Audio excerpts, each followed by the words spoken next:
509 of IPC किस offence को बताता है? तो इसमें ऑफेंस बताया गया है कि कोई व्यक्ति यहाँ पर इस तरीके के शब्दों को उच्चारित करता है या इस तरीके के इशारे करता है, जेस्चर करता है या कुछ ऐसा एक्ट करता है जिससे कि उसकी इंटेंशन क्या है, to insult the modesty of women.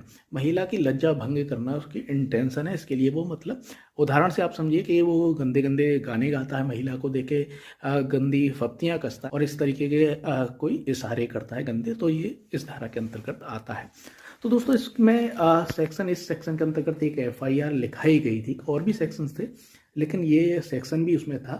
तो एक एम्प्लॉय थी, एक महिला थी, उसने एक एफआईआर लिखाई थी कि जो उसका एम्प्लॉयर है, एम्प्लॉयर ने उसे ज़बरदस्ती नौकरी से निकाल दिया, उसका लैपटॉप छीन लिया और उसे जो उसके और कर्मचारी थे उनकी सहायता से उसे बाहर निकाला गया और इस अनुक्रम में उससे फिल्थी लैंग्वेज का यानी कि गंदी लैंग्वेज का यूज़ किया गया। तो दोस्तों यहाँ पर केवल ये लिखा था कि उसने यहाँ पर फिल्थी लैंग्वेज का यूज़ किया। तो सुप्रीम कोर्ट ने यहाँ पर यही कहा कि केवल इसमें ये लिखा गया कि यहाँ पर गलत गंदी भाषा का यूज़ किया गया, लेकिन ये नहीं बताया गया किस तरीके से उसका जो इंटेंशन था, जो एम्प्लॉयर था उसका इंटेंशन तो क्लियर हो ही नहीं रहा है, क्योंकि उसने क्या शब्द बोले वो कहीं पर नहीं बताए। उसने जब शब्द बोले तो उसके साथ क्या इशारे किए, क्या एक्ट किया, तो ये बिल्कुल कुछ भी नहीं बताया गया है। तो उसका इंटेंशन कैसे मालूम पड़ेगा कि उसका इंटेंशन महिला की लज्जा भंग करना, उसकी मॉडेस्टी की इंसल्ट करना है, ये नहीं बताया गया। तो सुप्रीम कोर्ट ने इसीलिए उस धारा सेक्शन 509 को यहाँ पर क्वेश कर दिया पूरी एफआईआर में से।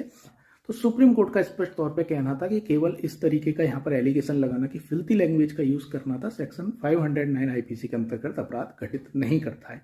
उसके साथ और भी चीजें बतानी चाहिए कि क्या गंदी लैंग्वेज का यूज किया, क्या जेस्चर, क्या यहाँ पर अश्लील इशारे किए, ये सब चीजें आनी चाहिए सामने।